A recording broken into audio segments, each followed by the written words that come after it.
We Need Answers podcast, episode 105. And today we got my Uncle Johnny here, well-known coach of Baltimore City, well-known resident of Cherry Hill neighborhood. And if you check out my episode with my guy, Forever Street, with the clothing line from out Lakeland, that was the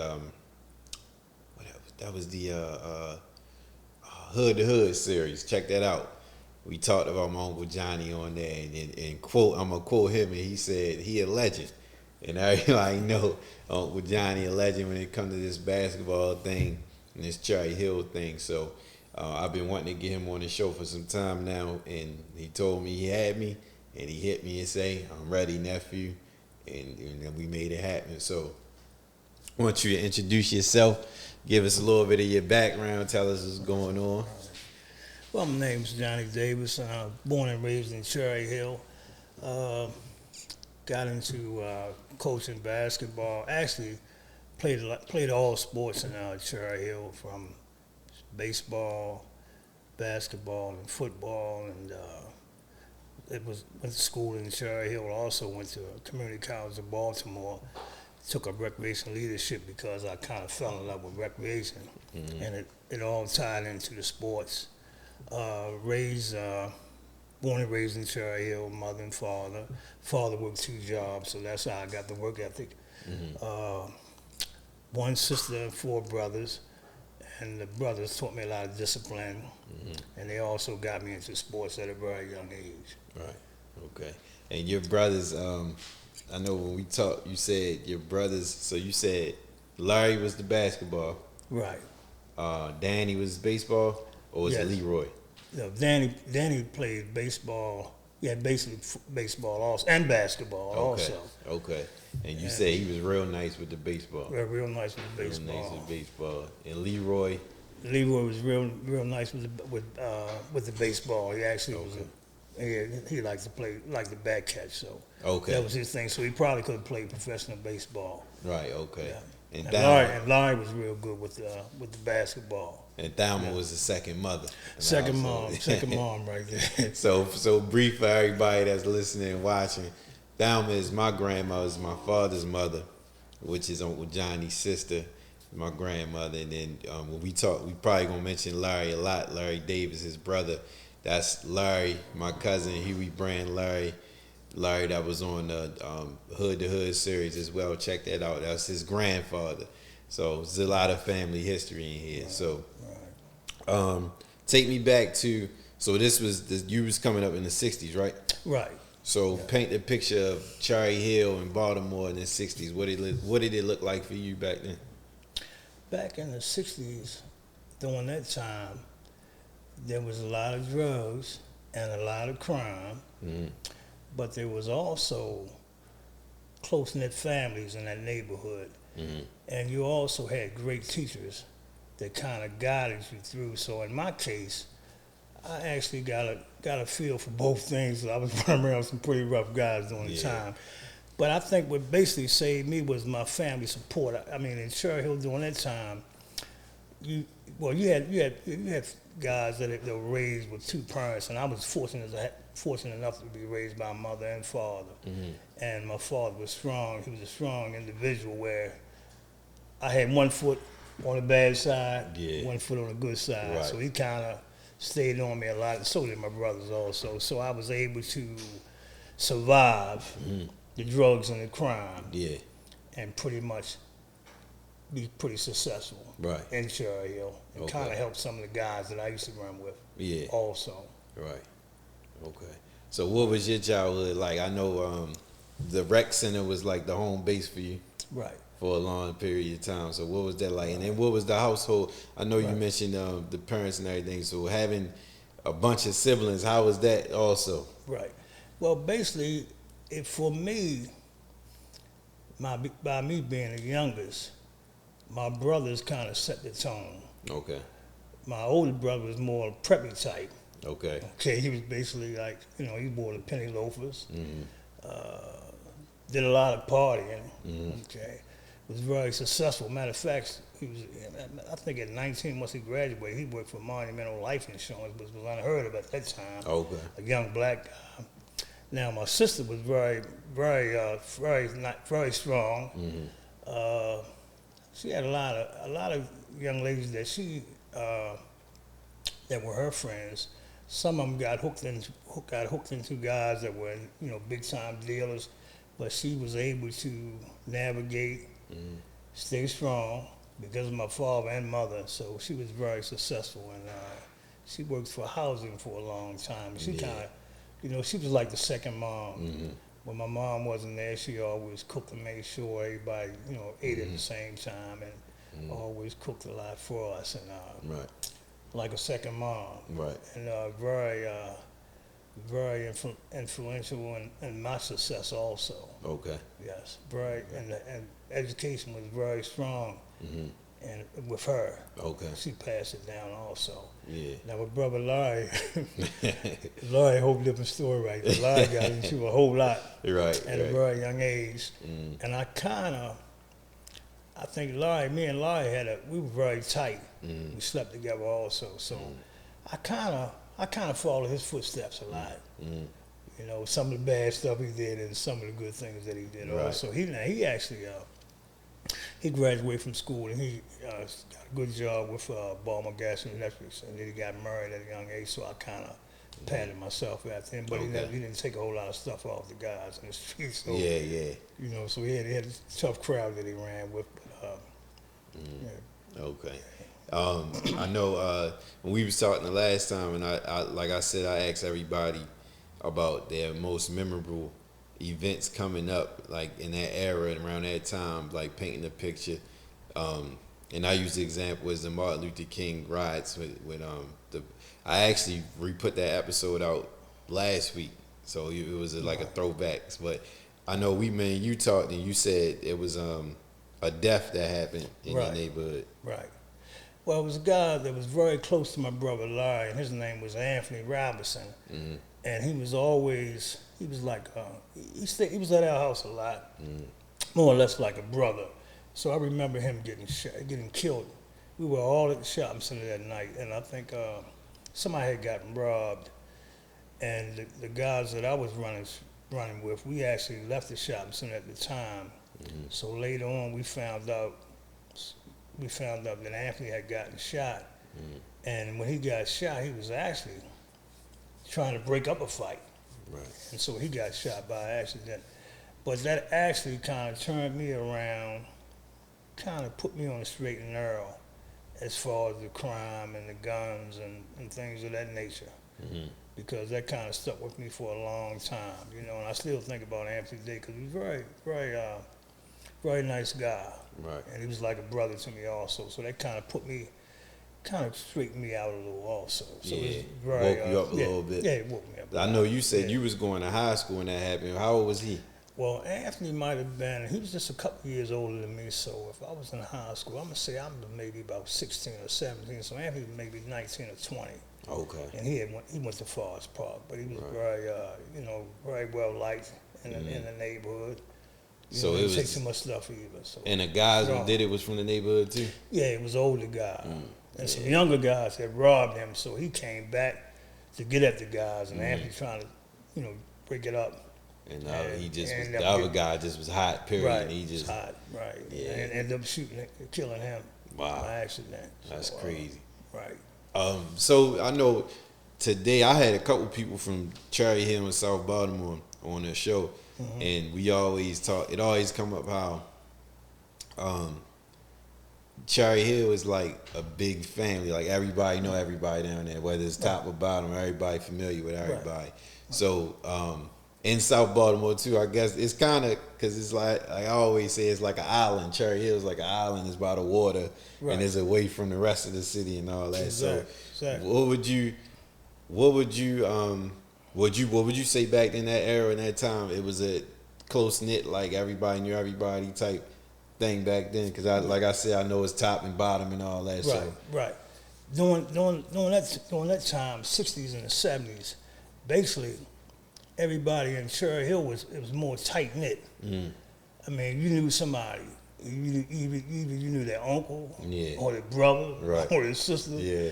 So if you had a beef with anybody, most of the time, you kind of settled it with your fist. Yeah. And then once you fought, It's it was over. over, Yeah.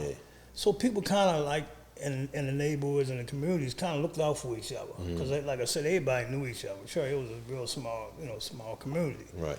So basically, you didn't have those type of beefs like down the hill, up the hill. Mm-hmm. The most of the time we had confrontation with Westport Okay. and South Baltimore, Okay. East Baltimore, Right. West Baltimore. Right. But basically, Cherry Hill guys, we kind of stuck together. Okay. And we didn't like guys coming out there seeing the girls. Yeah. Okay? So a lot of times when you came out of Cherry Hill, we was gonna run you out of there. Yeah. That was going on even when I was in high school. I always used to hear that everybody. Pretty tough out there. You come down there and it's like you don't even want to pull up because Right. you see what type of time they on. You better know somebody. Yeah, Come yeah. out there. You better know somebody. So I know your love. I'm assuming your first love would be basketball. Yes. So Yes. yeah, you got introduced from your siblings, but Right. when did you first experience like I love this? Like what was it your Right. day one with basketball? Well, when I first experienced it, I loved it was when we got a recreation in my neighborhood because at one time there was only one recreation at that time. It was at the community center. Mm. So, and we're talking about early '60s. So when I was about maybe 11 or 12, the elementary school started having recreation centers in the school, in the gymnasium. So we had the one recreation center at Community Building. So then we had 163, which was right across the street from me, 164, another elementary school. So actually we had about 5 or 6 recreation centers. Okay. So 163, which is Patapsco Elementary School, was the recreation center that I went to because it was actually right across the street from me. And when I got involved and actually organized basketball, I was maybe about 10, 11 or 12. And my first coach, I'll never forget him, his name was Mr. Suggs, and he was very, very influential in my life. And kept me on the straight and narrow also. So to answer your question, maybe at 10 or 11, I fell in love with the game of basketball then. Okay. Right.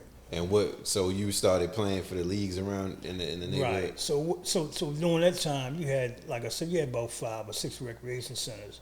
So I played for 163. So what we would do is we would play against each other, the different recreations. So you had about 6 of them. So what you would do is they would come to our gym and play. Then you would go to their gym. So you had a schedule of playing against each other. Okay. During that time. All the neighborhood teams? All neighborhood Not teams. outside the neighborhood? Not at that point. Okay. Not at that point. So now you're playing for bragging rights. Right. Okay, so, and I was pretty good at that time. Okay, I played the point. Okay. And during that time, they weren't specifying, what position and all that, but I was actually just a point guard. Handle It was the ball. in my blood. Right. All the time. Then I knew how to run. I ran the show. Yeah. Because it just came natural. And I could also shoot. I could put it in all. Okay. So I just did it all. But during that time, that's when I fell in love with the game. But one guy that actually excelled at the game from that early age, from like 10 to 12 to maybe he played college. He played high school ball at Forest Park. He went to Cop, and I think he won a championship at Cop, and his name was Tony Carter. Okay. They called him Pumpkin, so he was pretty tough. Okay, from your Right. neighborhood? The neighborhood, yeah. Okay. And during that time, we were around the same age, so he's one of the guys that stood out, and he excelled Okay. from the elementary school all the way through college. And I think he might have played in a professional pro league also, but everybody know him as Tony Carter, Pumpkin. Okay. Tough. Okay. Very tough. Who was Physical. What famous players was you looking up to at that time? During that time, we had a guy by the name of Leonard Ham. He played at City. Okay. And I think during that time, City was dominating at the time. They were beating Dunbar when nobody else could beat them. And that might have been the time. I think maybe Dickie Kelly might have been playing for Dunbar at the time. So City and Dunbar were the top two teams, but Lenny Ham was from Cherry Hill, and he was one of the guys that stood out during that time. Okay. And he kind of influenced me a lot. I was actually ambidextrous where I could use both hands, but he showed me how to use my left hand by telling me something simple. He said, you want to make the left hand strong, just brush your teeth with your left hand. Okay. So, and that worked? Yeah, it worked. Okay. Right. Okay. I might try that myself. Right. What about in like ABA, NBA players? Was you looking up to any of them around that time? Well, during that time, I always loved Oscar Robinson and Jerry West. Okay. I thought they might have been the best two guards at that time. Okay. And then you had Wilt Chamberlain. He was pretty tough. Mm-hmm. You had Bill Russell. Mm-hmm. So during that time, my main guys were Jerry West and Oscar Robinson. And Jerry was going to the championships, but he was losing, right? Couldn't beat Boston. He never got one? Couldn't beat Boston. Yeah. I think Jerry got one later. Okay. Yeah, he got one. Yeah. Yeah, but during that time, Boston was just so strong. Red Auerbach. Right.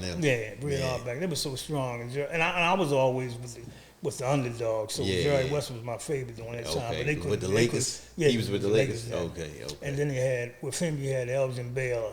Yeah. Elgin Baylor was tough. Yeah, I always heard Baylor about 6'5". They say he was like Jordan, Elgin Baylor. Just not athletic as Jordan. Okay. But he had the moves. Okay. You know, he could score inside. I mean, 15 feet or out, he could get the basket. At 6'5", he was tough. Okay. Just wasn't as athletic as Jordan. Right. Not as strong as Jordan, but he could Maybe score. I got the players mixed up then, because I thought it was him. But he could score. But Jerry was a hell of a GM though, general manager though, and tough, and a hell of a jump shooter. Yeah, I always heard the logo. Right. It's the logo. Exactly. He was tough. So fast forward, I know you had an event in high school. You went to Emerson, right? Right. And that's when you was going to play like the big boy basketball. Right. For real. It's time to grow up. So talk about that. Right. Well, I imagine myself playing varsity high school ball for Emerson. Mm-hmm. And during that time, I don't know if you might recall this guy, Marvin Webster was actually he played. Well, he played at Emerson. Okay. He also played in the NBA with the Denver Nuggets. Okay. But I remember maybe the first practice. I knew it was going to be tough because now you're talking about some big guards, that I had never seen before. I was dominating in Cherry Hill. Right. But you once uptown. I got Emerson, I'm uptown. Okay, and these guys are big guys, athletic. So I said, well, I wanted to try. I wanted varsity, but I'll settle for JV. So you was a little intimidated? Well, I wasn't intimidated because I was pretty tough, but I was just trying to, I was looking at just weighing the facts. Yeah, I got you. It didn't take long to figure out. Yeah, got you. The guys were a little better than me. They were bigger and stronger. So I wasn't. I mean, I gave them all I had. Yeah. While I was out there, I mean, I wasn't backing down. I was from Cherry Hill. I wasn't back down. Right. But I knew they were better than me. But I wasn't conceding. Okay, got you. I understand. But what changed all that was after the first practice. I think maybe the second half of the practice. I know we were running suicides, and I remember looking up at the scoreboard, and it was kind of blurry. And so I said, it was almost as if I was getting ready to faint. So actually, the coach told me I might need to go to the office and let the nurse check me out, what she did, and found out at the time I actually had a heart murmur, and actually had to get a operation. I think that maybe they didn't do the operation at the time. They kind of just had to open the valve, but it started with rheumatic fever. Okay. So I found out that I had that, so that kind of curtailed my basketball career at that point. Right. And then basically I got into the coaching. And then so talk about that then. Okay. So I still played against medical advice, but I didn't play high school ball. I played rec ball. I went back and I dominated rec ball. So, so I went with that.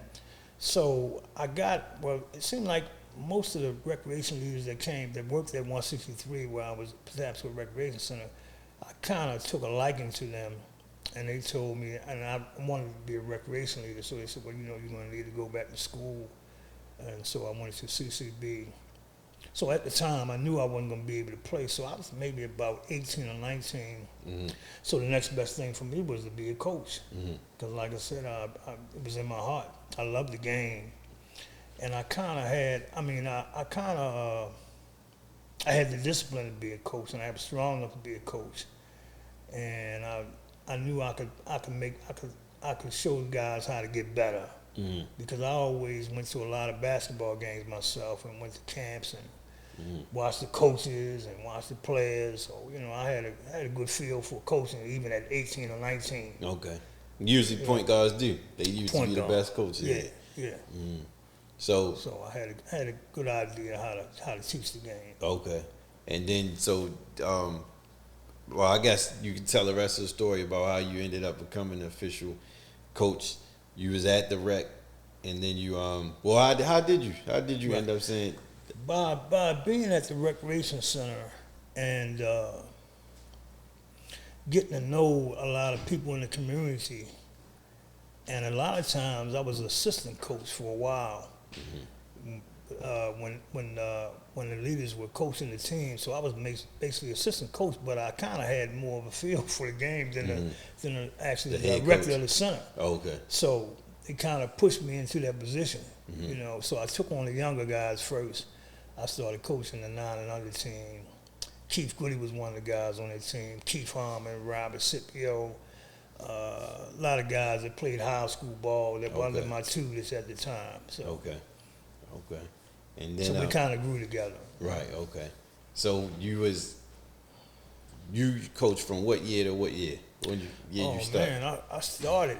I graduated in '71, and I think I started coaching in '71. So I coached all the way up to 2000. Okay. So a lot of time coaching. Yeah, that's about 40. No. So that's from 71, I'll let you do the math. You're a young guy. 70 to 80, that's 71 10. to 2000. 80 to 90, that's 20. 90 to, that's 30 years. Right. About 30 years, okay. Right.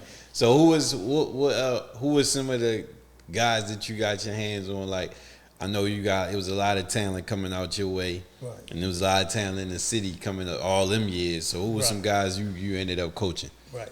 Well, I coached a guy by the name of Dirt. His name is DeWarren Brown. Anybody know basketball in Baltimore knew he was tough. Okay. But he just didn't get his due over at Southern because they had other guys that were during that time. I don't think they were better than him, but they got more of an opportunity than him. So DeWarren Brown was one of the guys I coached. Okay. Coached Keith Goody, Keith Harmon. Got a chance to coach Tyler Smith, who played at Douglas. He played with Carmelo Anthony. I almost got a chance to coach Carmelo Anthony at one point, but we went against him a lot and we beat him back in the day. They didn't tell you that. What year? How old was he in this time? When I first met Carmelo Anthony, he was 9. He was playing over Robert Marshall, which is Pennsylvania Avenue. Okay. He played for a guy by the name of Mitch Wise. Okay. Before he got with Mr. Corbett, he played with Mitch Wise first. Okay. So yeah, we battled. So we came from Cherry Hill to play in the leagues over at Pennsylvania Avenue because you got to go through the best to beat the best. Yeah. So a lot of time we would come out of the league in West Baltimore.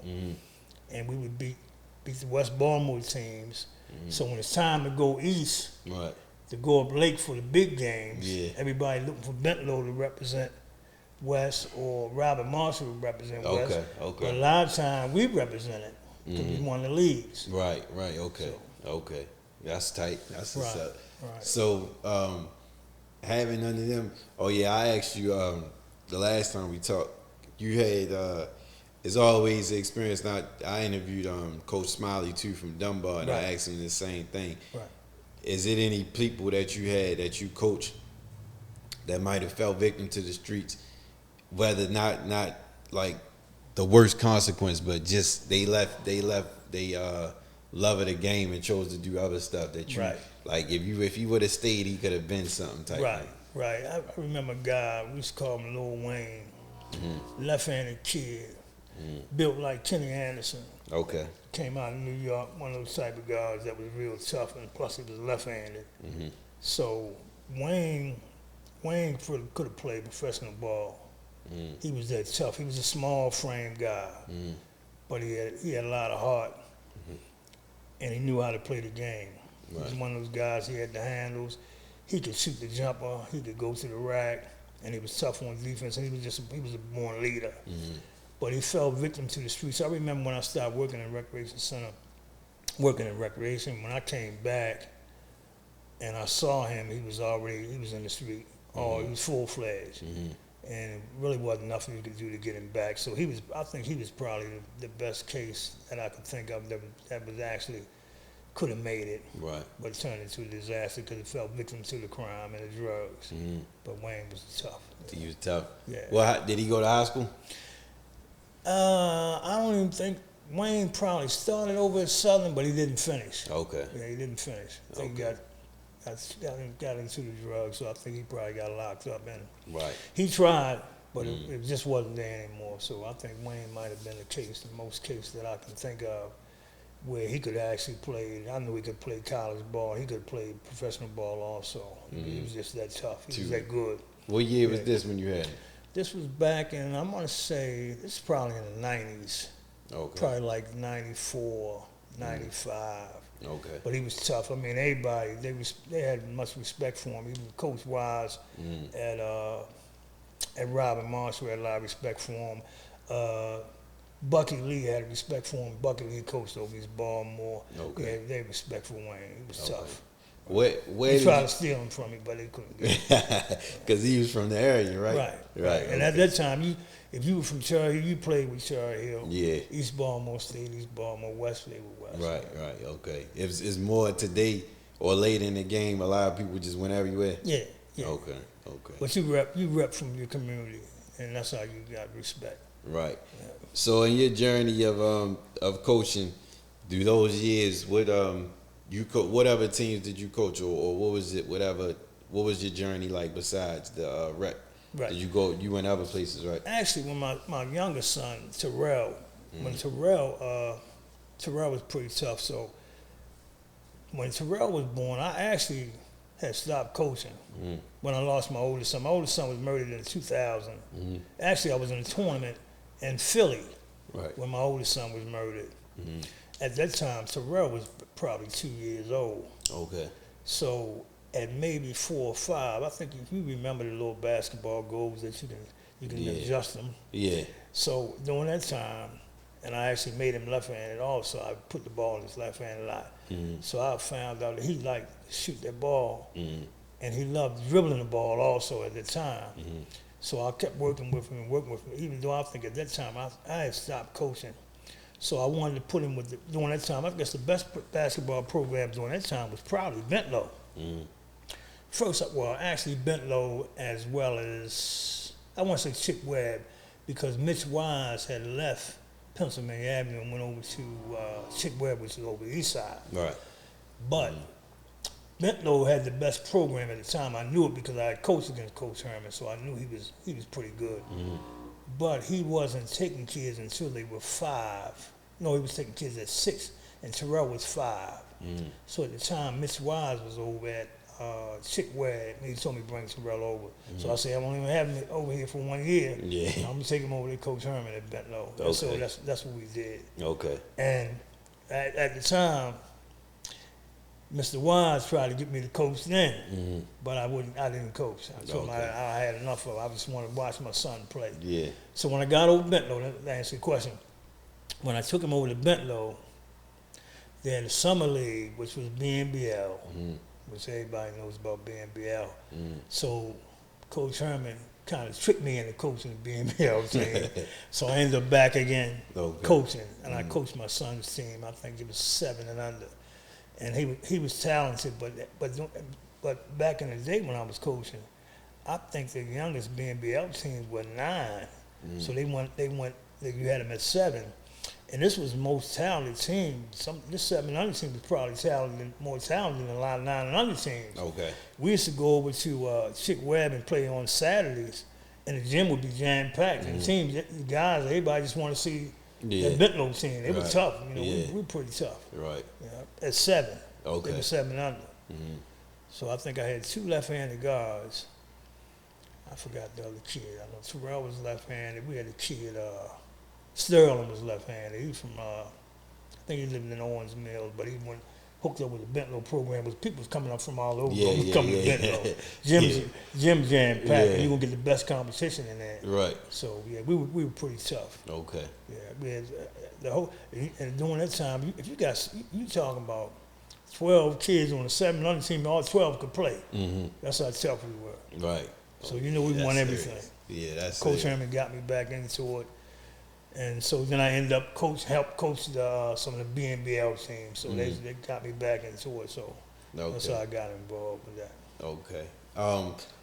So you never went to the high school or further than that on a coaching tip? No, I had the opportunity because they didn't have a high school team in Cherry Hill at the time. They opened a school. They opened the high school. I forgot the name of it. I think it's Southside Academy. Southside Academy. So a couple of guys asked me to be assistant coach, but I was already hooked up into the recreation. I felt I was more comfortable there, and then I knew there was a lot of politics at the high school level. I didn't want to get involved in Favoritism and all that. Yeah, so I didn't want to get into all that. Yeah. But I sent my kids to Southside. Okay. Most of the time. Okay. Yeah, I definitely think that would have been hard. That would have been tight if you could have coached Southside though. Yeah. For hometown all the way. Exactly. But the guys that actually got involved and coached, they did a good job. We just didn't have the type of talent at the time. I think Michael Dukes was one of the guys that coached at Southside Academy, and as well as a guy by the name of Milton Hawkins. Now Michael Dukes went on to have a good career at Towson. Okay. Towson State University, right? Okay. Yeah, Mike was pretty tough too, also. Okay. Yep. So what was so if you could have coached high school and then college, did you have an ultimate goal of coaching, or you get passion with just coaching? You ain't even really care how far it went. I never really cared as to how far it went. Okay. I knew I could do it. You know, I knew I could. I basically knew I could do the high school level because I went to a lot of high school practices. Yeah. And so some of my practices were like a high school practice right. from watching high school coaches. As a matter of fact, some of the fathers that brought their sons to me said, "Well, this is like being in high school." Yeah. So I learned a lot. You had to get out there. I went to a lot of high school games. Went to a lot of college games and learned a whole lot. I learned a lot about the fast-paced game from going over East Baltimore, watching Dunbar play. So you gotta go to see the best. At the time, Dunbar was dominating. So I would go to Dunbar games. I would also go to Community College of Baltimore games. Coach Jerry Phipps was a great coach also, and he got the best out of his players. And they basically defense was always first. Okay. And it was high-paced, fast-paced games, turnovers and pushing the pace with the defense. So that's how I learned the game. And that was what you would describe as your style? Yes. Of course. Yes. Okay. Yeah. But we could play any style because I always believed in breaking the game down at some point because at some points you're gonna have close games, so you're gonna have to run an offense. So I basically wanted to do this, be able to play both styles. Right. Yeah. Right. What was the and that would prepare the guys for college also. Yeah. And high school being able to play, organize and set up your plays as well as just playing at fast pace. Okay. So you had to be able to do both. Who would you say was your favorite coaches coming up? Like when you was coming up in the game and you was like, I like his style of coaching, whether it's local or NBA, college, whatever. Right. Well, I kind of like Bucky Lee's style. And Bucky Lee was from East Baltimore. He always coached at Oliver. So I liked his style at that level. I guess that's the recreation level. And high school, there was a coach by the name of, I like Bob Wade. Okay. I like his style. Dunbar? Yeah, Dunbar. Yeah, okay. I like his style. And then in college, it was always John Chaney and John Thompson. Right. So, Georgetown. Where was John Chaney at? John Chaney was at Temple. Okay. Yeah. I think he coached Mark Carson for a minute. Okay. He recruited him and coached him also. Right. Okay. And then at the pro game, I think I said Red Arbeck, but I had think about that. My man was Phil Jackson with the Okay. Bulls. Okay. Yeah. The Czar, what is it? The Czar? No. What they call him? The Zen Master? Or Zen something? Master, Yeah, right. Zen Master. Yeah, because he got the best out of his players. Yeah. And he also played with the New York Knicks Right. Yeah. when they won their titles. He was actually played, his defense was first for him. He played on the Red Holtzman is who he played for. Yeah, they had a Right, squad. defensive minded coach. They had a squad on that team too. Yeah, Jackson. You had Willis Reed. Mm-hmm. You had Walt Frazier. Earl of Pearl Monroe played for him. Dave DeBuscher. Yeah, they were stacked. Earl was down here before he went up there, right? Exactly, Yeah, right. okay. See, once he got over there, he had to play more of a team game Right. because it was Walt Frazier had the ball. How was the Baltimore Bullets around that time? Baltimore Bullets were tough. I used to like go down to Simpson and watch them play. You had guys like Gus Johnson, Jack Murn. Yeah, they were pretty tough. Okay. Kevin Lockery, Earl of Pearl Monroe. Yeah, they were tough. Big fan. I used to love to go down and watch them play the Knicks. Okay. I would take my girl and we catch the Knicks game. That was a robbery. That was a robbery. Yeah. Yes, indeed. There used to be packed house down there. Pack house. I think Gene Shue was coaching the Bullets at that time. Okay. Yeah. Okay. I can't imagine. Still remember those games. Gus Honeycomb Johnson was tough. What's one of the best games you've seen down there? Well, that had to be the Knicks against the Bullets. Okay. Yeah. Back and forth. Right. Yeah. And we had Wes Unseld. That's right. Well, the baby bull, West Sunset was the Unseld. center for us. They had Willis Reed. Okay. David Busher was the power forward. We had Gus Johnson. Honeycomb, he's called Gus Johnson Honeycomb. Okay. He was pretty tough. Okay. That's what's up. Who would you say if you? I got two questions for you. What would you say your top five? If you can name your top five players you coached, who would you say? Oh. It don't gotta be power forward to center, but your five. Right. If you My could top, pick. Top five. Well, I would have to start off with a guy we used to call him Mr. DeJuan Brown. Mm-hmm. To do it all. And yeah, he used to call him Poo Poo. He was tough. Mm-hmm. I have to go with Keith Harmon. Okay. Keith Harmon was tough. Keith Harmon played at Southern. Mm-hmm. And he also, he transferred from Southern, went over to, I think he ended up over Lake Clifton. Mm-hmm. Keith Goody was tough, a point guard. So that's Keith Harmon. Dirt, Keith Goody. Keith Goody. Two more. Robert Scipio.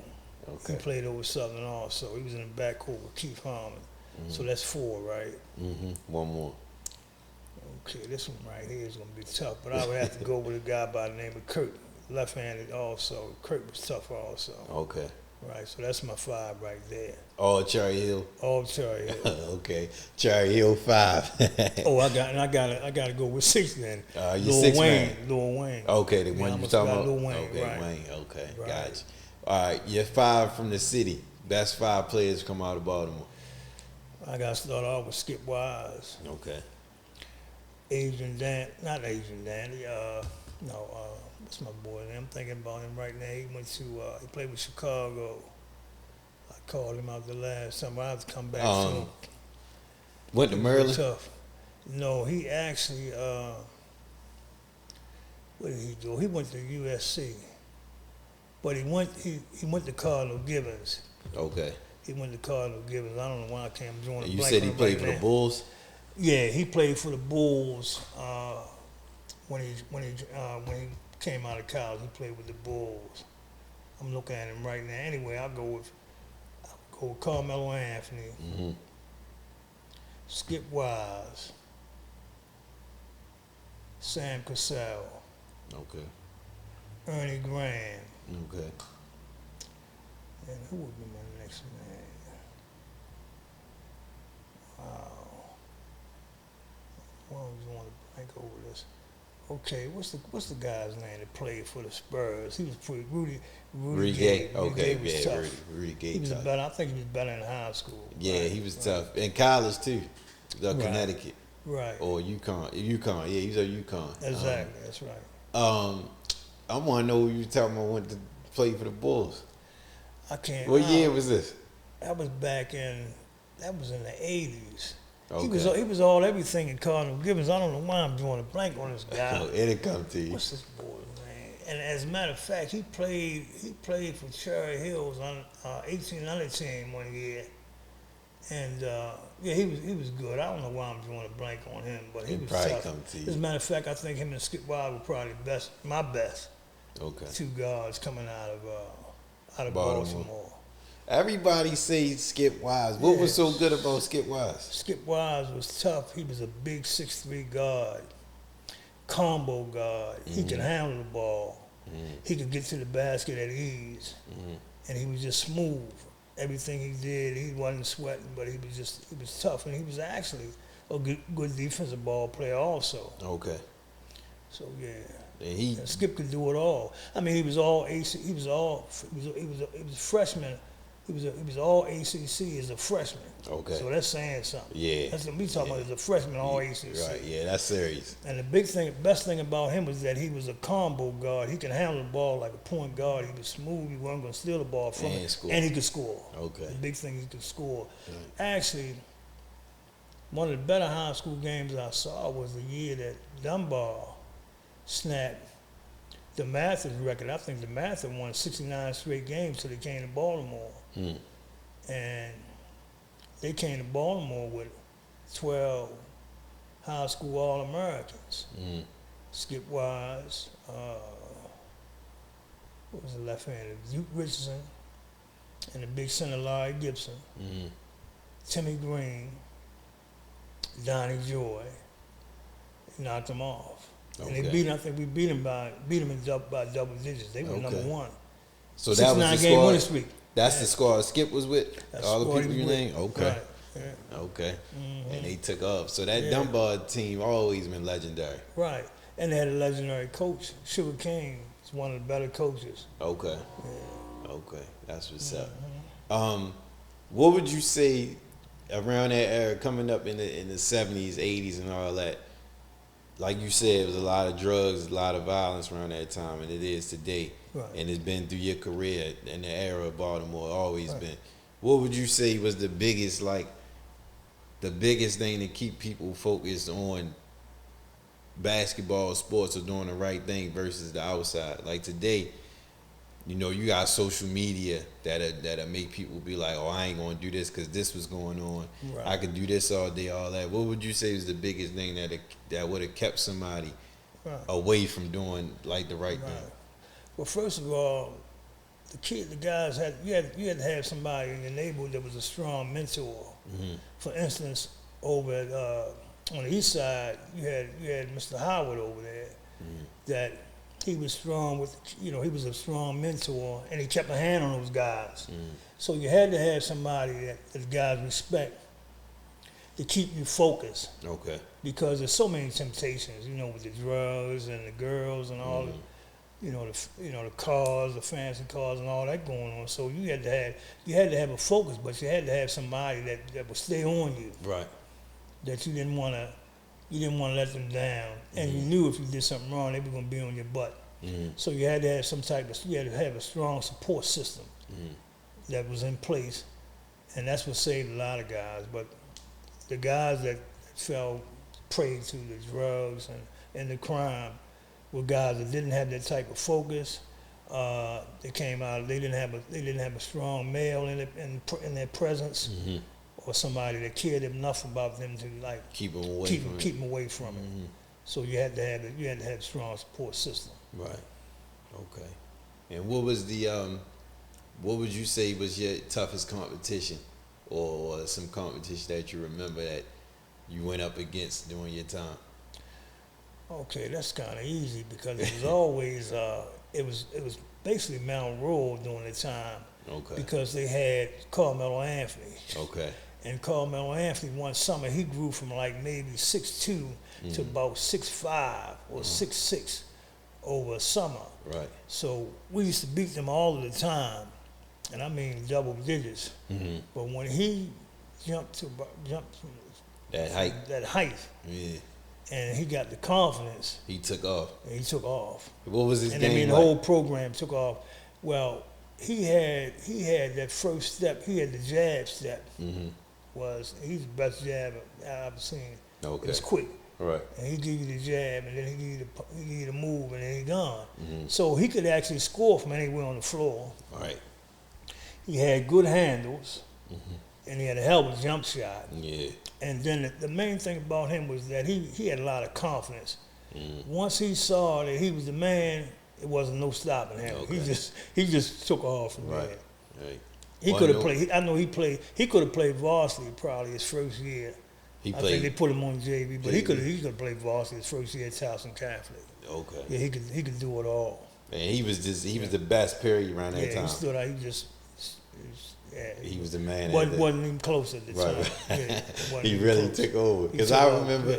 I always remember that Lenny Cook story, the movie, the documentary on Lenny Cook when they was at the ABC camp, and Melo was in high school, and LeBron was out there. But I think this is before Melo really took off, Right. because he was like in the background of LeBron and all them. But it was that college stuff.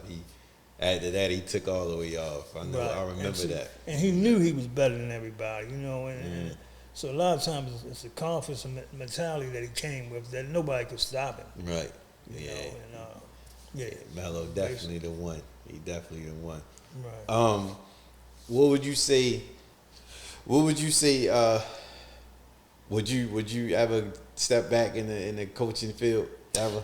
Never. You done. No, it's different now, Mm. and you gotta be really dedicated now to with the AAU, the social media, Yeah, the true. crazy true, parents. True. You got parents that want to be agents. Yeah. So the team concept is just about gone. Right. I can't remember the last time I've been to a high school game. You used to be at all of them. Yeah, I used to go to all of them. When I was It's in not- high school and right at college, I used to see you at every game. Right. Every right. game out there. I could tell you who was who and everything. Right, man, right. but, yeah, Right. You don't follow it no more? Not like I used to. I'm basically into the college more so. And I've always been to the college, so in the pro game more so Right, than the high school now in Baltimore. Okay. So yeah, so Okay. I don't know when the last time I've been to a high school game. Not saying I won't go to one. Yeah. The ones worth going to. Yeah, Something big. Mm-hmm. I had another question right there for you. I'm still trying to think of the guy that went to The Cardinal Bulls. Gibbons. Yeah. Yeah, because he was that good. Because I know the I'm last looking time at him right now, I just can't call him. you was talking about, I know the kid, that's Keith Booth that went to the Bulls, played for Maryland. Yeah. But yeah. you said not him. No, it's not Keith. Yeah, not him. Yeah, this guy was a star at Gibbons, Okay. and he was one. Yeah, he was tough. And like I said, went to USC. Mm-hmm.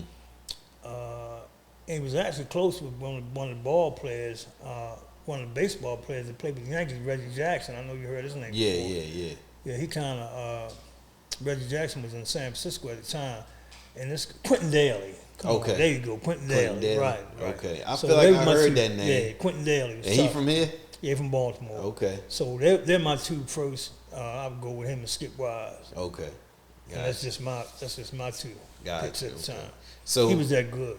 I know you was just talking about the parents, and I know now I seen it and witnessed it myself. Like parents don't even let you coach a game today.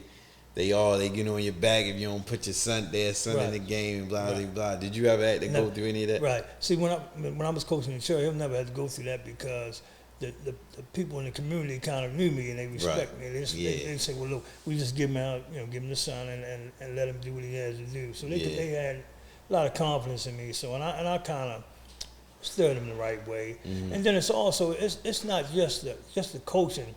You gotta be more than a coach. You gotta be caring for these kids. You gotta be a mentor. Yeah. You gotta make sure. You gotta be willing to go the extra 9 yards. You gotta go over to the schools and check on them and see how they're doing. We did all that. Okay. And we actually started a program, a mentoring program. We started a basketball program to help the youth in Cherry Hill because a lot of them during that time, and this was after I started working at the Hickey School. I went to another career working with delinquent youth. Mm-hmm. So then I went back to Cherry Hill, started an after-school basketball program to help the youth out. Okay, that's because what's we up. were having a lot of problems. At first, I had a meeting with the 4 principals in Cherry Hill because it was basically a program for 5th grade and 6th grade boys. But first of all, They had to make sure they was going to school every day. They had to have the right grades. If their grades weren't right, or they was causing problems in school, they couldn't even play. Right. So, and that kind of helped out. So what I'm saying is, you got to be able to go in there and be more than just a coach. Right. You got to go in there and make sure them kids are doing the right thing, and then they'll respect that, and they'll know that if I have any problem today, they know Mr. Davis is coming over to check on us, or one of the other coaches, or somebody that's in our program, which was called the Cherry Hill Initiative. Okay. And the initiative was to get the kids to go to school and graduate and become better people. And that's what we did. That was very necessary. I'm glad you did that. And once we started the program, and once I left the program, they kept it going on because it was very successful. That's what's up. And then what you were able to do, you were able to find out who the best ball players were, and then we would take them in town and dominate. So that's how we did that. Right. Okay. And so you we went against Coach Herman, one of my mentors also. Went against Duty over at Cecil. Bucky Lee, Mel Vine, who was originally from Cherry Hill, ended up coaching over and being a director over at Alva. Okay. Yeah, so one of my better friends also. So, and then you had Mr. Wells from Madison Recreation Center. Yeah, Sarge from Madison. All these are my buddies now. We real tight, but during the time we were battling each other. We wasn't no. You ain't had no rap back then. Ain't no rap back then. It was tough, Right. You had to have the respect. I think you left out somebody else that you coached too, Rebo. Oh yeah, Maurice. Yeah, Maurice. Yeah, my best friend's son. It was actually Skip Wise's nephew. Okay. Yeah, Maurice was tough. He was called Maurice the Big Cat. Maurice could get to the foul line. He was smart. If you look in the box score, he'd been to the foul line about 12, 15 times a game. I get fouled. And making foul shots. Yeah. Right. And Skip Wise from Park Heights, right? Well, Skip Wise is really from East Baltimore, Lafayette Projects. Okay. Yeah. Okay. Gotcha. All right. That's where he met Mr. Howard at. Mr. Howard was the recreation leader at Lafayette. And he kind of brought Skip up. Okay. What did you ever get any praise from your siblings from coaching in basketball and all that? Oh yeah. My sister was all of them proud of me. Okay. Yeah, they were all proud. Yeah. Because I think because one time I was coaching your father. So my sister at the time would come over and watch him play. Yeah. Okay, when I could get him in the game. Right. Most of the time we were blowing people off. So he could get it. Yeah. He come in the last few minutes of the game. But he was good. He was a good guy in practice. I mean, I couldn't show favoritism. So he went hard. He went hard. Okay. It wasn't like he was like, I'm trying to give him something. He earned his time. Him and his buddy Lil Glenn. And Lil Keith Brown. They right. They hung tough. Right. I can't imagine Glenn on the court. I know he was super small on the court. Glenn had some nice handles. Okay. He had some nice little handles though. You talk about, so I know I usually wrap up with I'm gonna wrap up with this. What does Baltimore mean to you? Well, Baltimore is actually it's my heart, and actually Cherry Hill, but Baltimore City itself. I mean, I just hate to see the crime and the murders now. I mean, it's saddening. So I guess it's saddening to see what's going on right now, and we just don't have that leadership that we had back in the day. You gotta have strong leadership in your communities, and you gotta have the respect in the community. But now it's all about the politics, and the politics is killing us. Right. Yeah, and it's gonna be super hard. Boys, it's crazy. Yeah, it's gonna be super hard to get some leadership back because the phone's raising the kids now. Social media raising the kids, so it's hard. It's gonna be damn near impossible to get some leadership because they don't respect nothing no more. So it mean a lot, but it's just wicked right now. Right, you don't have that saying it takes a village to raise a kid.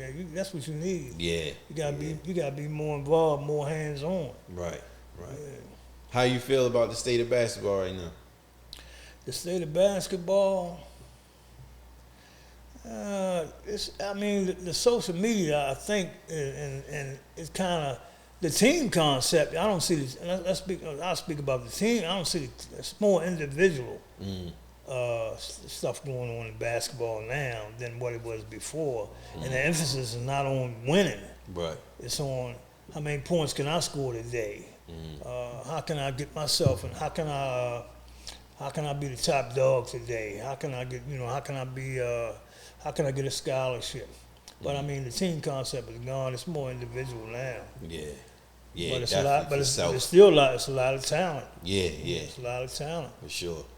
If you would want your legacy to speak for you, and what would you want the people to remember you as a person, as a coach? What's one of the things that you want them to be like when they think of Johnny Davis? What they think of? Well, think about somebody who actually had your best interests at heart, and actually loved what I was doing, and gave it my all. Because I remember being in those hot gyms where we just keep going over the same plays over and over again. And dedicated to my community, dedicated to the kids.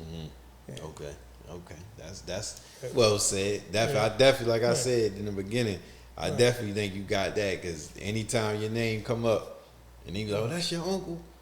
He a legend. He coached such and such. He did this. He did that." So you definitely got that, hands down. And it's hard for my son to believe that, to understand that when a lot of guys, he'll see me talking to a lot of guys, and they'll be telling me, "Just fall and know the game." Yeah. It's hard to convince him of that. It's all. But as he's gotten older, he's starting to come around. Yeah, definitely. As a kid, you don't never. Right. Yeah, exactly. you don't pay that no mind. But they just saying that. But he Right. know now. He's been hearing it his whole life, so he knows what's up. Shout out to Terrell too, by the way. Exactly. So, in closing, you anything you wanna put out there or say, anything in closing? Well, I would also say that being into the basketball, loving the basketball, has helped me in a lot of relationships that I have today against the guys that I used to go against. And, we're all friends now. We get together. So, and I know a lot of guys that play ball as well as females that play basketball. So we all close-knit. Right. And what we try to do is make it better for the kids today that play ball. Right. What would you say is the best female player you've seen from Baltimore? I would have to say Gert Scott. Okay. Gert Scott, I believe Gert went to Western. Okay. She was tough. Around your era? No, well, actually, she was after me. She was younger when I was coaching. She was up at Western, so she was younger than me. But yeah, Gert Scott was pretty tough. Gert Scott, okay. I think that somebody, your sisters, somebody in your family gonna know about her. Just mention that name. Gert Scott. This first time you heard the name? Yeah. Yeah, Gert Scott, tough. Okay, I'm gonna ask you about it. I'm gonna definitely do my homework. She's tough, and they'll tell you. Okay. Yeah, she was tough. Definitely do that. All right, well, like I said before, I appreciate you coming. Definitely kept your word, held me down more than once, so I appreciate that. Appreciate and I being definitely here. glad everybody got to hear his story. Right. If you ain't know it before, ask about him. Right. If you out Cherry Hill, South Baltimore, anybody in the coaching field, in them leagues, tournaments and all that, they gonna know. So ask about him and find out more, and bring it to be what you hear. Right. And we might have him back and get to ask these questions that you heard about. Right. But with that being said, We Need Answers podcast. We out. And if you want, before I go, if you want to promote your business, DM me. You see I've been doing these plug commercials in between these episodes. You want to promote your business, email me or DM me, however, get in contact with me how you can. We want to get you out there, get you some subscribers, them followers, that money, all that. But We Need Answers podcast. We out.